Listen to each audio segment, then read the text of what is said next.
ओम शांति। 14 अगस्त 2025।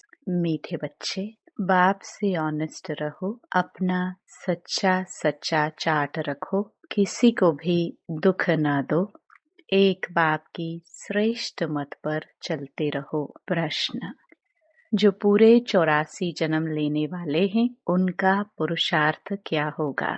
उत्तर: उनका विशेष पुरुषार्थ नर से नारायण बनने का होगा। अपनी कर्मेंद्रियों पर उनका पूरा कंट्रोल होगा। उनकी आंखें क्रिमिनल नहीं होगी। अगर अब तक भी किसी को देखने से विकारी ख्यालात आते हैं, क्रिमिनल आई होती है, तो समझो पूरे 84 जन्म लेने वाली आत्मा नहीं है। गीत: इस पाप की दुनिया से ओम शांति। मीठे मीठे रूहानी बच्चे जानते हैं कि यह पाप की दुनिया है। पुण्य की दुनिया को भी मनुष्य जानते हैं। मुक्ति और जीवन मुक्ति पुण्य की दुनिया को कहा जाता है। वहाँ पाप होता नहीं। पाप होता है दुख धाम रावण राज्य में। दुख देने वाले रावण को भी देखा है।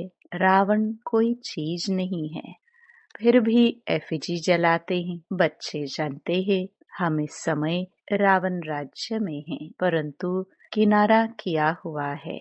हम अभी पुरुषोत्तम संगम युग पर हैं। बच्चे जब यहाँ आते हैं तो बुद्धि में यह है, हम उस बाप के पास जाते हैं जो हमको मनुष्य से देवता बनाते हैं, सुख धाम का मालिक बनाते हैं। सुख धाम का मालिक बनाने वाला कोई ब्रह्मा नहीं है, कोई भी देहधारी नहीं है। वह है ही शिव बाबा, जिसको देह नहीं है। देह तुमको भी नहीं थी, परंतु तुम फिर देह लेकर जन्म मरण में आते हो, तो तुम समझते हो हम बेहद के बाप पास जाते हैं। वह हमको श्रेष्ठ मत देते हैं। तुम ऐसा पुरुषार्थ करने से स्वर्ग का मालिक बन सकेंगे। स्वर्ग को तो सब याद करते हैं, समझते हैं नई दुनिया जरूर है, वह भी जरूर कोई स्थापन करने वाला है। नरक भी कोई स्थापन करते हैं। तुम्हारा सुखधाम का पाठ कब पूरा होता है, वह भी तुम जानते हो। फिर रावण राज्य में तुम दुखी होने लगते हो। इस समय यह है दुखधाम। भल कितने भी करोड़पति पदमपति हो, परंतु पतित दुनिया तो जरूर कहेंगे ना। यह कंगाल दुनिया दुखी दुनिया है। भल कितने भी बड़े बड़े मकान हैं, सुख के सब साधन हैं, तो भी कहेंगे पतित पुरानी दुनिया है। विषय वैतरणी नदी में गोता खाते रहते हैं। यह भी नहीं समझते कि विकार में जाना पाप है। कहते हैं इसके बगैर सृष्टि वृद्धि को कैसे पाएगी। बुलाते भी हैं, हे भगवान, हे पतित पावन, आकर इस पतित दुनिया को पावन बनाओ। आत्मा कहती है शरीर द्वारा, आत्मा ही पतित बनी है, तब तो पुकारती है। स्वर्ग में एक भी पतित होता नहीं। तुम बच्चे जानते हो कि संगम युग पर जो अच्छे पुरुषार्थी हैं, वही समझते हैं कि हमने 84 जन्म लिए हैं।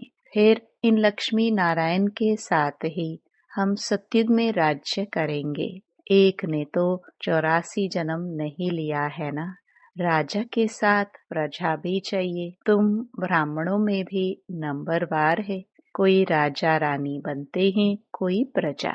बाप कहते हैं बच्चे, अभी ही तुम्हें दैवी गुण धारण करने हैं। यह आंखें क्रिमिनल है।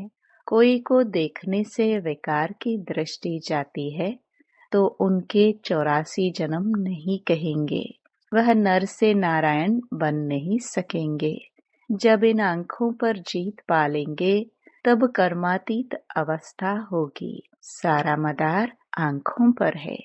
आंखें ही धोखा देती है। आत्मा इन खिड़कियों से देखती है। इसमें तो डबल आत्मा है। बाप भी इन खिड़कियों से देख रहे हैं। हमारी भी दृष्टि आत्मा पर जाती है। बाप आत्मा को ही समझाते हैं, कहते हैं मैंने भी शरीर लिया है। तब बोल सकते हैं तुम जानते हो। बाबा हमको सुख की दुनिया में ले जाते हैं। यह है रावण राज्य। तुमने इस पतित दुनिया से किनारा कर लिया है। कोई बहुत आगे बढ़ गए, कोई पिछाड़ी में हट गए। हर एक कहते भी हैं पार लगाओ। अब पार तो जाएंगे सतयुग में, परंतु वहाँ पद ऊंच पाना है तो पवित्र बनना है, मेहनत करनी है। मुख्य बात है बाप को याद करो तो विक्रम विनाश हो। यह है पहली सब्जेक्ट। तुम अभी जानते हो हम आत्मा एक्टर हैं। पहले पहले हम सुखधाम में आए, फिर अब दुखधाम में आए हैं। अब बाप फिर सुखधाम में ले जाने आए हैं। कहते हैं मुझे याद करो और पवित्र बनो। कोई को भी दुख न दो। एक दो को बहुत दुख देते रहते हैं। कोई के काम का भूत आया, कोई में क्रोध आया, हाथ चलाया। बाप कहेंगे यह तो दुख देने वाली पाप आत्मा है, पुण्यात्मा कैसे बनेंगे। अब तक पाप करते रहते हैं, यह तो नाम बदनाम करते हैं। सब क्या कहेंगे। कहते हैं हमको भगवान पढ़ाते हैं। हम मनुष्य से देवता विश्व के मालिक बनते हैं।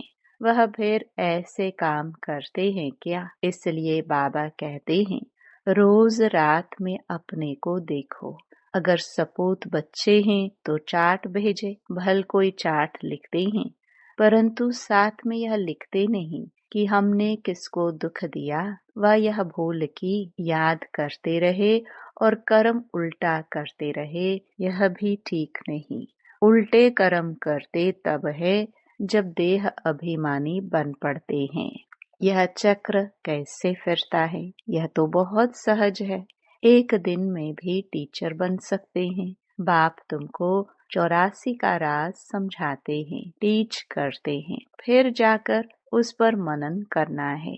हमने 84 जन्म कैसे लिए।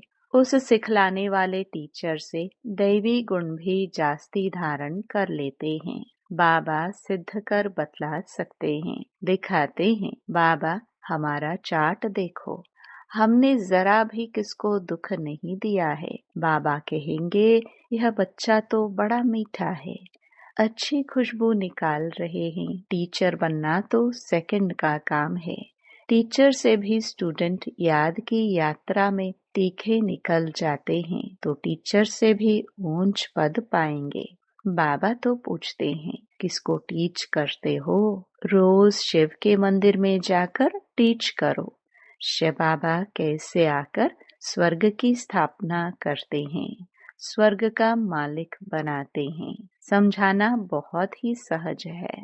बाबा को चार्ट भेज देते हैं। बाबा हमारी अवस्था ऐसी है। बाबा पूछते हैं बच्चे कोई विक्रम तो नहीं करते हो। क्रिमिनल आए उल्टा सुल्टा काम तो नहीं कराती है। अपने मैनर्स कैरेक्टर्स देखने हैं। चाल चलन का सारा मदार आंखों पर है। आंखें अनेक प्रकार से धोखा देती है। जरा भी बिगर पूछे चीज उठाकर खाया तो वह भी पाप बन जाता है, क्योंकि बिगर छुट्टी के उठाई न। यहाँ कायदा बहुत है। शिव बाबा का यज्ञ है ना, चार्ज वाली के बिगर पूछे चीज खा नहीं सकते। एक खाएंगे तो और भी ऐसे करने लग पड़ेंगे। वास्तव में यहाँ कोई चीज ताले के अंदर रखने की दरकार नहीं है। लॉ कहता है इस घर के अंदर किचन के सामने कोई भी अपवित्र आने नहीं चाहिए। बाहर में तो अपवित्र पवित्र का सवाल ही नहीं, परंतु पतित तो अपने को कहते हैं ना। सब पतित हैं। कोई वल्लभाचारी को अथवा शंकराचार्य को हाथ लगा न सके, क्योंकि वह समझते हैं हम पावन, यह पतित हैं। भल यहाँ सबके शरीर पतित हैं तो भी पुरुषार्थ अनुसार विकारों का संन्यास करते हैं। तो निर्विकारी के आगे विकारी मनुष्य माथा टेकते हैं, कहते हैं यह बड़ा स्वच्छ धर्मात्मा मनुष्य है। सतयुग में तो मलेच्छ होते नहीं, है ही पवित्र दुनिया, एक ही कैटेगरी है। तुम इस सारे राज को जानते हो। शुरू से लेकर सृष्टि के आदि मध्य अंत का राज बुद्धि में रहना चाहिए। हम सब कुछ जानते हैं, बाकी कुछ भी जानने का रहता ही नहीं।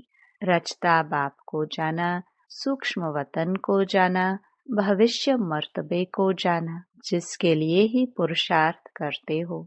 फिर अगर चलन ऐसी हो जाती है तो ऊंच पद पा नहीं सकेंगे। किसको दुख देते, विकार में जाते हैं या बुरी दृष्टि रखते हैं तो यह भी पाप है। दृष्टि बदल जाए बड़ी मेहनत है। दृष्टि बहुत अच्छी चाहिए।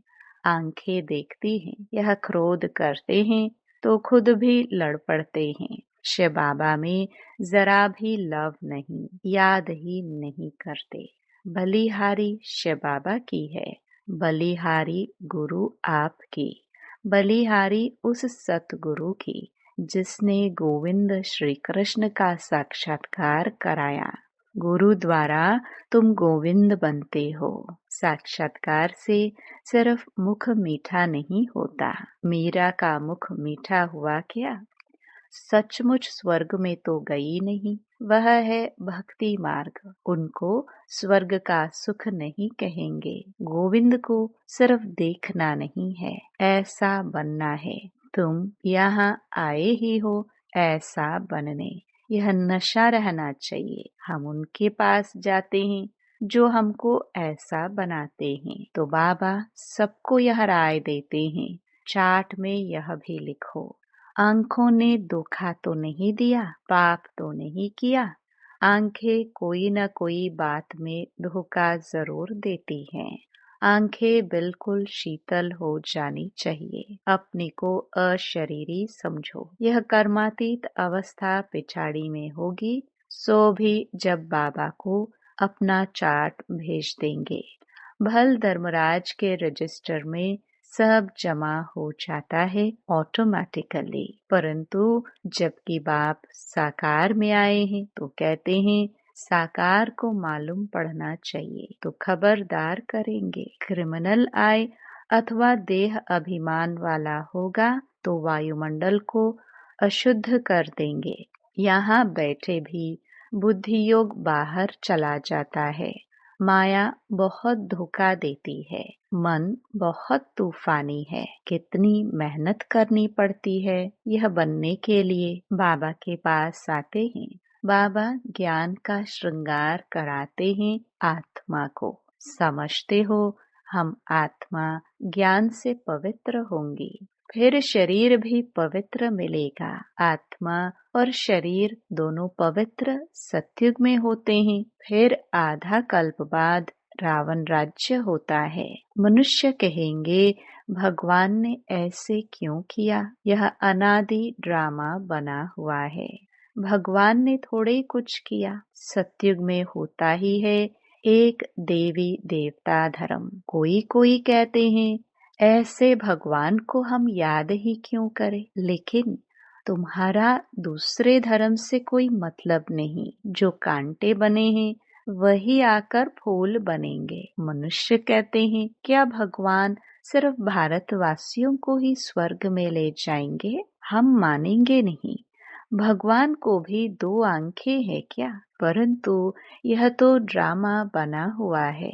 सब स्वर्ग में आए तो फिर अनेक धर्मों का पाठ कैसे चले? स्वर्ग में इतने करोड़ होते नहीं। पहली मुख्य बात भगवान कौन है उनको तो समझो। यह नहीं समझा है तो अनेक प्रश्न करते रहेंगे। अपने को आत्मा समझेंगे तो कहेंगे यह तो बात ठीक है, हमको पतित से पावन जरूर बनना है, याद करना है उस एक को। सब धर्मों में भगवान को याद करते हैं। तुम बच्चों को अभी यह ज्ञान मिल रहा है। तुम समझते हो यह सृष्टि चक्र कैसे फिरता है।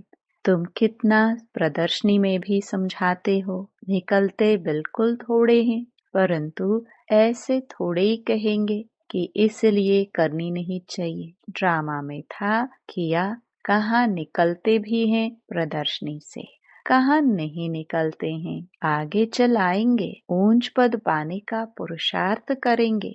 कोई को कम पद पाना होगा तो इतना पुरुषार्थ नहीं करेंगे। बाप बच्चों को फिर भी समझाते हैं, विकर्म कोई नहीं करो। यह भी नोट करो कि हमने किसी को दुख तो नहीं दिया, कोई से लड़ा झगड़ा तो नहीं, उल्टा सुल्टा तो नहीं बोला, कोई अकर्तव्य कार्य तो नहीं किया। बाबा कहते हैं, विकर्म जो किए हैं सो लिखो। यह तो जानते हो, द्वापर से लेकर विकर्म करते अभी बहुत विकर्मी बन गए। बाबा को लिख कर देने से बोझा हल्का हो जाएगा। लिखते हैं, हम किसको दुख नहीं देते हैं।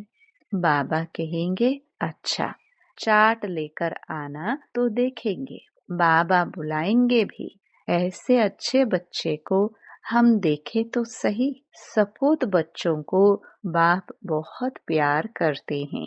बाबा जानते हैं अभी कोई संपूर्ण बना नहीं है। बाबा हर एक को देखते हैं कैसे पुरुषार्थ करते हैं। बच्चे चाट नहीं लिखते हैं तो जरूर कुछ खामियां हैं जो बाबा से छिपाते हैं। सच्चा ऑनेस्ट बच्चा उनको ही समझता हूँ जो चाट लिखते हैं। चाट के साथ फिर मैनर्स भी चाहिए। अच्छा, मीठे मीठे सिखिलदे बच्चों प्रति माता पिता बाप दादा का याद प्यार और गुड मॉर्निंग। रूहानी बाप की रूहानी बच्चों को नमस्ते। धारणा के लिए मुख्य सार। पहला, स्वयं का बोझ हल्का करने के लिए जो भी विकर्म हुए हैं वह बाप को लिख कर देना है। अब किसी को भी दुख नहीं देना है, सपूत बनकर रहना है।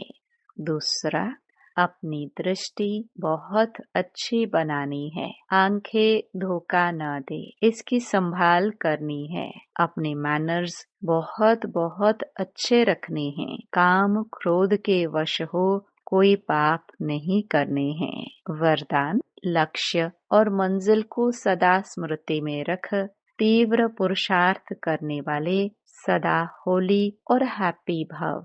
ब्राह्मण जीवन का लक्ष्य है बिना कोई हद के आधार से सदा आंतरिक खुशी में रहना।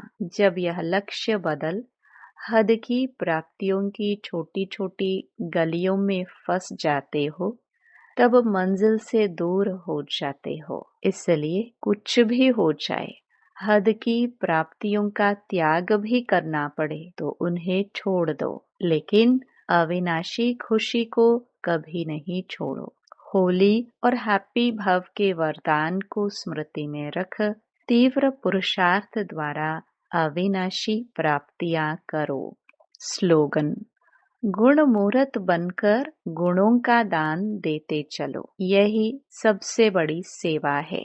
अव्यक्त इशारे, सहज योगी बनना है तो परमात्म प्यार के अनुभवी बनो। मास्टर नॉलेजफुल, मास्टर सर्वशक्तिवान की स्टेज पर स्थित रह भिन्न भिन्न प्रकार की क्यू से निकल बाप के साथ सदा मिलन मनाने की लगन में अपने समय को लगाओ और लवलीन स्थिति में रहो तो और सब बातें सहज समाप्त हो जाएंगी। फिर आपके सामने आपकी प्रजा और भक्तों की क्यू लगेगी। ओम शांति।